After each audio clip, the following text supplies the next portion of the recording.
Hello everyone, welcome to career প্রবিডি career podcast. আমাদের আজকের বিশেষ অতিথি প্রফেসর ডক্টর জে আলী, বিভাগীয় প্রধান, ব্যবসা প্রশাসন, প্রেসিডেন্সি ইউনিভার্সিটি।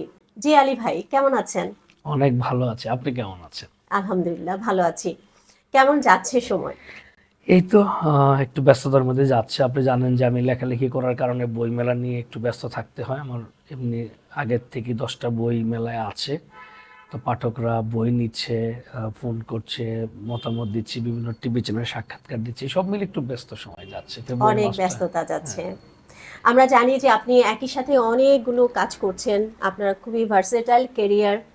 তো আমাদের যারা অডিয়েন্স তারা আপনার সম্পর্কে জানতে চায় আসলে কি কি বিষয়গুলো নিয়ে আপনি এখন কাজ করছেন। আপনারা জানেন যে আমি প্রেসিডেন্সি ইউনিভার্সিটি ব্যবসা প্রশাসন বিভাগের চেয়ারম্যান হিসেবে দায়িত্ব পালন করছি দীর্ঘদিন ধরে। পাশাপাশি আমার একটা জগৎ হলো লেখালেখির জগৎ। আমি 2008 সালে প্রথম মোটিভেশনাল বই সফলতার প্রথম পাঠ দিয়ে শুরু করি। এরপরে ছোট গল্প, উপন্যাস এবং মোটিভেশনাল বই তো আছেই। বর্তমানে যেটা লিখছি একটা একটা উপন্যাস লিখছি, এটা শেষের দিকে 90% মতো শেষ হয়েছে। পাশাপাশি মোটিভেশনাল একটা বই লিখছি আপু, এটা আপনি মানে জেনে খুশি হবেন যে বইটার নাম হলো সুখের সন্ধানে।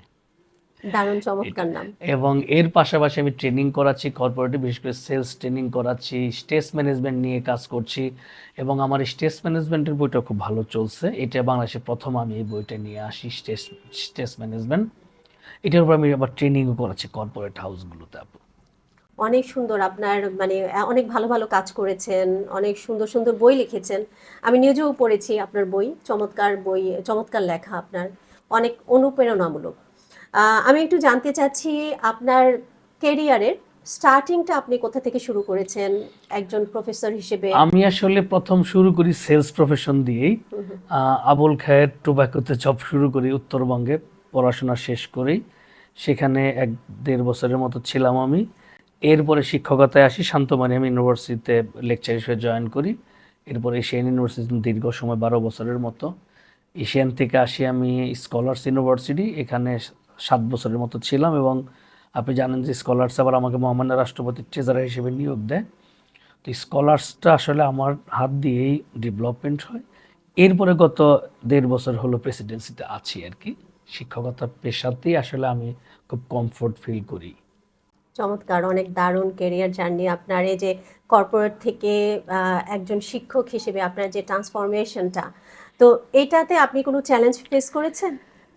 এটা কি আমার অনেক বড় কাজ হয়েছে, উপকার হয়েছে বলবো আপু। সেটা হলো যে আমি সেলসে কাজ করার কারণে মানে বাংলাদেশে ধরেন শিক্ষকতার বা শিক্ষার যে একটা এই যে শিক্ষকরা একটু নাকুচু টাইপের হয়, আপনি জানেন, বা শিক্ষকরা ছাত্রদেরকে ওইভাবে স্পেস দিতে চায় না। তো এই জায়গাটাতে না আমার একটু ডিফারেন্ট ভিউ। কারণ আমার মনে হয় যে একজন স্টুডেন্ট আমার কাছে আসে গেস্টের মতো, তাকে যদি আমি প্রপারলি ট্রেন আপ করতে পারি, শেখাতে পারি, বোঝাতে পারি এবং তার যে প্রবলেমগুলো সলভ করতে পারি, সারা জীবনের জন্য সে আমার একজন ভালোবাসার মানুষের তৈরি হয়ে যায়। তো এই সেলস থেকে আসার কারণে হয় কি, আমি শিক্ষক হিসেবেও এই জায়গাটাতে খুব ভালো করছি আর কি, নেগোসিয়েশনটা খুব ভালো করা যায়। এবং আমার পিএইচডি টপিকসও ছিল কিন্তু কাস্টমার রিলেশনশিপ ম্যানেজমেন্ট। সুতরাং আমি আমার পিএইচডির যখন কাজ করি, দীর্ঘ 8 বছর সময় লেগেছে পিএইচডি করতে। এই পুরো সময়টাই কিন্তু আমি কাস্টমার নিয়ে, সেলস নিয়েই কাজ করেছি আর কি। এই যে শিক্ষক হিসেবে আমরা বলি যে শিক্ষক আমাদের পথ প্রদর্শক। আমাদের বাবা মায়ের পরে আমাদের শিক্ষকরা আমাদের কেরিয়ার গাইডলাইন করা বা আমাদের কেরিয়ার ডেভেলপমেন্টের বিষয়গুলো তারা দেখেন, আমাদেরকে একটা পর্যায় পর্যন্ত তারা নিয়ে যায়। এখানে তাদের অনেক বড় ভূমিকা আছে। তো এই ব্যাপারটা যদি আপনি কিছু বলতে চান শিক্ষক, এই বিষয়ে আমি বলবো যে আসলে শিক্ষক সবাই, আমরা যারা শিক্ষকতা করি আমরা সবাই শিক্ষক, কিন্তু মেন্টর সবাই হতে পারে না। একজন শিক্ষকের কাজ প্রথমত হলো সে ক্লাসে একটা সাবজেক্ট পড়াবে, সেটা অ্যাকাউন্টিং হোক, মার্কেটিং হোক, বা আপনার এইচআরএম হোক, আপনার যে ডিসিপ্লিন। কিন্তু একজন মেন্টর একজন ছাত্রের জীবন গড়ে দেয়। এবং শিক্ষকতার যে লেভেল আছে, মানে ধরেন বেস্ট টিচারকে আর সাধারণ টিচারকে, আসলে শিক্ষক তো সবাই, যে শিক্ষাদান করে সেই শিক্ষক, কিন্তু মেন্টর কিন্তু সবাই না। মেন্টর হলো সে যে একজন ছাত্রের জীবন গড়ে দেয়। তো আমাদের এই মেন্টরের জায়গাটাতে শিক্ষকদের ভূমিকা পালন করা উচিত, তাহলে একজন শিক্ষক মহান হতে পারবে, তার ছাত্র মহান হতে পারবে। আপনি যদি শিক্ষকতার লেগাসিগুলো দেখেন, যেমন সক্রেটিস মহান ছিলেন, তো উনি প্লেটোকে তৈরি করেছেন। প্লেটো মহান ছিলেন, এরিস্টটলকে তৈরি করেছেন। এরিস্টটল মহান ছিলেন, আলেকজান্ডার গ্রেটকে তৈরি করেছেন। ইভেন লিওনার্দো দা ভিঞ্চি, পৃথিবীর সবচেয়ে বড় বিজ্ঞানী এবং দার্শনিক যাই বলেন বা চিত্রশিল্পী যাই বলেন, উনি ওনার গুরুর কাছে কিন্তু 15-16 বছর শুধু আর্ট করা শিখেছেন। এবং এরা কিন্তু আসলে শুধু শিক্ষক না, এরা কিন্তু আসলে মেন্টর হিসেবে কাজ করেছে। Right. তাদের শুধু কেরিয়ার না, তাদের আসলে জীবন গড়ে দিয়েছে। এভরিথিং, জীবন বোধ সবকিছুই মানে মেন্টর ঠিক করে দেয়। তাদের দেখার যে দৃষ্টিভঙ্গি, তাদের যে দর্শন, পুরো জিনিসটাই আসলে তারা উজাড় করে দেয়। উজাড় করে দিয়েছে। রাইট, খুব সুন্দর বলেছেন। আসলে আজকে আমাদের এই পডকাস্টটা অনেক সময়ের ব্যাপার, অনেক লম্বা সময়ের ব্যাপার, যেহেতু এতগুলো বিষয় নিয়ে আপনি কাজ করেন, আপনার সময় স্বল্পতা আছে। আমাদের অডিয়েন্সদের আপনার সম্পর্কে আর অনেক কিছু জানার আছে। আমরা জানি যে আপনি ট্রেনিংও করান, কর্পোরেট ট্রেনিং করান, স্ট্রেস ম্যানেজমেন্টের উপর অনেক ট্রেনিং আপনি করিয়েছেন, আরও অন্যান্য অনেক বিষয়ও করিয়েছেন। তবে আমি বর্তমান যে সময়টা আসলে যাচ্ছি আমরা চারপাশে দেখছি যে আসলে মানুষের মধ্যে এত বেশি উদ্বেগ, এত বেশি চারপাশে দেখি যে ঝামেলা, তো এই সময়টাতে এই যে স্ট্রেস ম্যানেজমেন্ট সম্পর্কে আমাদের আসলে জানার ইচ্ছা। স্টুডেন্ট হোক, তাদের পড়াশোনার চাপ বা তাদের কেরিয়ার নিয়ে তাদের একটা চিন্তা, যারা প্রফেশনাল তাদের কর্মজীবন বা ব্যবসায়ীদের যেসব ধরনের স্ট্রেসের মধ্যে দিয়ে যেতে হয়, এই বিষয়ে যদি আপনার কোনো সাজেশন থাকে। আসলে স্ট্রেস প্রথমত আপু যেটা আমাদের সবাইকে বুঝতে হবে যে আপনি মানুষ যত বড়, স্ট্রেসের পরিমাণ তত বেশি থাকবে। একজন স্টুডেন্টের স্ট্রেস তার পরীক্ষা নিয়ে, তার টিউশন ফি নিয়ে, এবং তার যদি কিছু বন্ধুবান্ধব থাকে বা তার যদি অ্যাফেয়ার থাকে, এই পর্যন্তই। আচ্ছা, কর্পোরেটের স্ট্রেস হলো তার বস নিয়ে, তার প্রতিদিনের কর্মকাণ্ড কাজ নিয়ে, জিডি নিয়ে, তার টার্গেট নিয়ে যদি সেলস হয়। আচ্ছা, আপনি এইচআর স্ট্রেস হলো যে আপনি ভালো কম্পিটেন্ট কাউকে হায়ার করতে পারছেন কিনা, তাকে ধরে রাখতে পারছেন কিনা, তাদের পারফরমেন্সটা ঠিক মতো হচ্ছে কিনা, এটা আপনার স্ট্রেস কিন্তু। আচ্ছা, পারিবারিকভাবে যদি বলি যে আমি আমার পরিবারের সাথে, আমার স্ত্রীর সাথে, সন্তানদের নিয়ে, সবাইকে নিয়ে আমি প্রপারলি সুখী হ্যাপি লাইফ লিড করতে পারছি কিনা, না পারলে স্ট্রেস। তাহলে আমি বলতে চাচ্ছি যে প্রত্যেকটা মানুষ যে যে রোল প্লে করছে সমাজে, অফিসে, ব্যক্তিগত, সামাজিকভাবে, প্রত্যেকটা জায়গায় তার স্ট্রেস হবে। তো মানুষ যত বড় তার স্ট্রেসের পরিমাণ বেশি, মানুষ যত ছোট স্ট্রেসের পরিমাণ কম। কিন্তু স্ট্রেস ছাড়া কোনো মানুষ এই পৃথিবীতে নাই। শুধুমাত্র শিশু এবং পাগল ছাড়া স্ট্রেস লেস কোনো মানুষ আপনি পাবেন না। ওলি আল্লাহ, আল্লাহ নবী, রাসূল সবাই স্ট্রেসের মধ্যে দিয়ে গিয়েছেন। মাছের পেটে আল্লাহর নবী গিয়েছেন, কূপের মধ্যে আল্লাহ নবী পড়েছেন, জেলখানা আল্লাহর নবীরা থেকেছেন। তার মানে স্ট্রেস লেস তো কোনো মানুষ ছিল না। বড় বড় রাজা বাদশাহ যারা, তারা স্ট্রেসের মধ্যে দিয়ে গিয়েছেন। তার মানে স্ট্রেসলেস কোনো মানুষের থাকা সম্ভব না। এখন প্রশ্ন যেটা করেছেন যে স্ট্রেসটাকে রিডিউস করবে কিভাবে। আচ্ছা, একটা জিনিস মনে রাখতে হবে যে এটা ডেল কার্নেগির কথা, যে সময় সব ক্ষতের উপশম ঘটায়। একজন মানুষের জীবনে স্ট্রেস যত বড় হোক, তার মনে হতে পারে আমার আজকে আত্মহত্যা করা দরকার, মানে উচিত, আমার বেঁচে থেকে কী লাভ, আমার তো আর কিছু নেই। এটা ভুল ধারণা। আপনি আজকে আত্মহত্যা করবেন না, আপনি আজকের দিনটা নিজেকে আপনি সেভ করেন, নিজেকে ধৈর্য ধরেন, আগামীকাল নতুন সূর্যটা নতুন একটা সুসংবাদ নিয়ে আপনার জন্য আসতে পারে।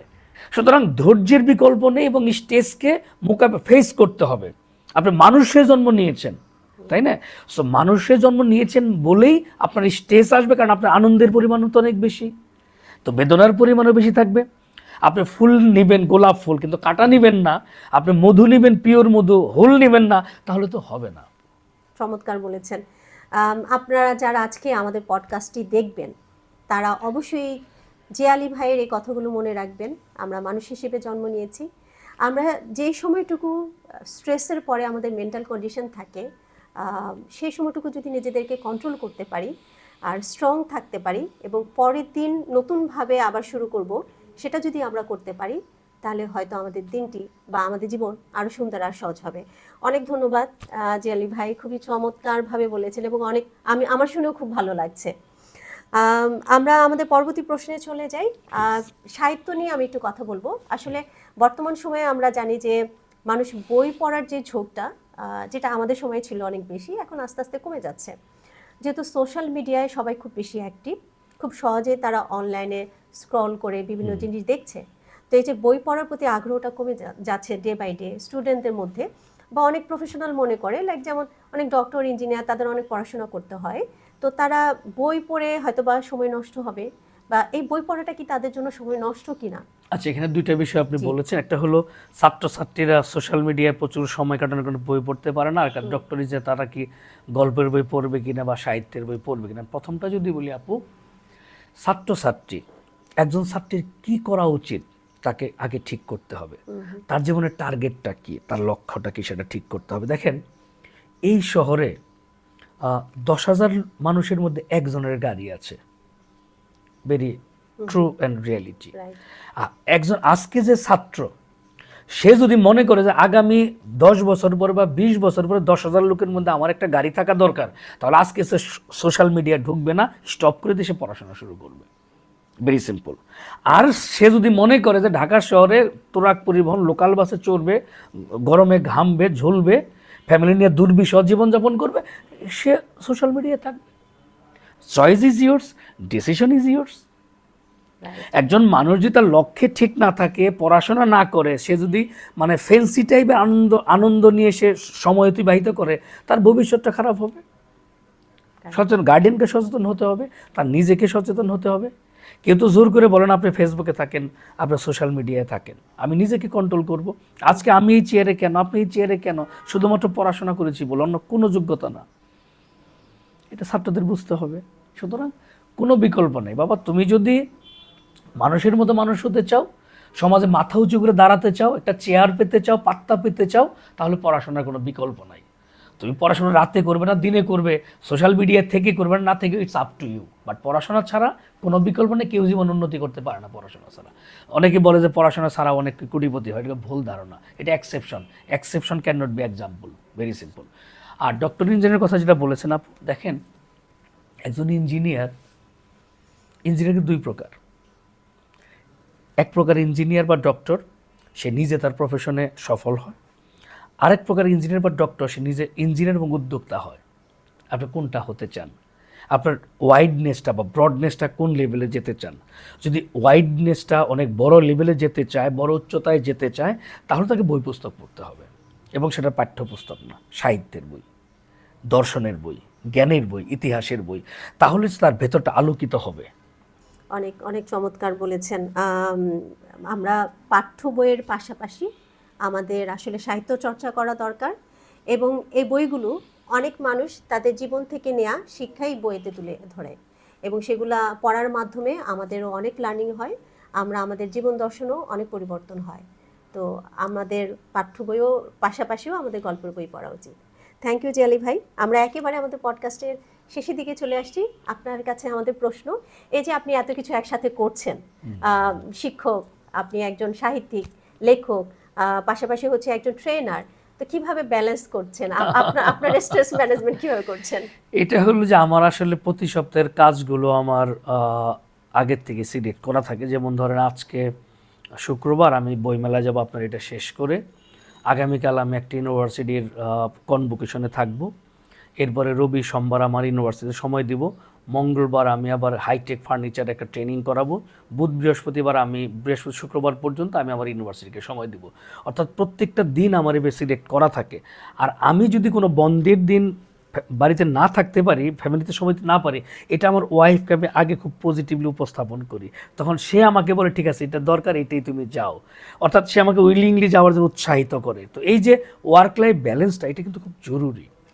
অর্থাৎ পরিবারকে আপনার কাজের মধ্যে একটা ভাইবে নিয়ে আসতে হবে, সেজন্য এগুলো পজিটিভলি নেন, নইলে কিন্তু এটা সম্ভব না।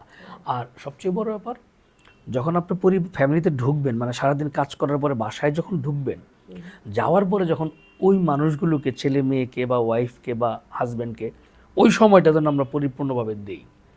কারণ অনেকে দেখা যায় ফ্যামিলিতে ঢুকে আবার সোশ্যাল মিডিয়ায় ঢুকে যায়, ফেসবুকিং করে, এটা ঠিক না। এতে তারা ইনসাল্ট ফিল করে, ছোট মানে ইনফিরিয়রিটি কমপ্লেক্সে ভোগে। তার মানে আমরা যখন যে সময়টায় যেখানে আছি মাইন্ডফুল থাকবো, হ্যাঁ, এবং সেই সময়টাতে আমরা প্রেজেন্ট থাকবো। Right. Thank you so much জেলি ভাই, আজকে আমাদের সময় দেওয়ার জন্য। ক্যারিয়ার প্রো বিডি একটি ট্রেনিং ইনস্টিটিউশন এবং একটি লার্নিং অ্যান্ড ডেভেলপমেন্ট প্ল্যাটফর্ম, যারা স্টুডেন্ট এবং প্রফেশনালদেরকে ট্রেনিং দিয়ে থাকে।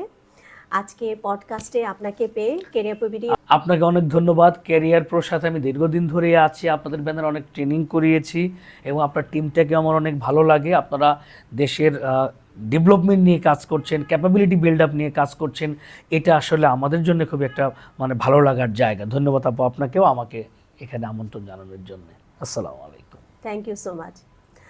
ভিউয়ার্স, আজকের মতো আমাদের পডকাস্ট এখানে আমরা শেষ করছি।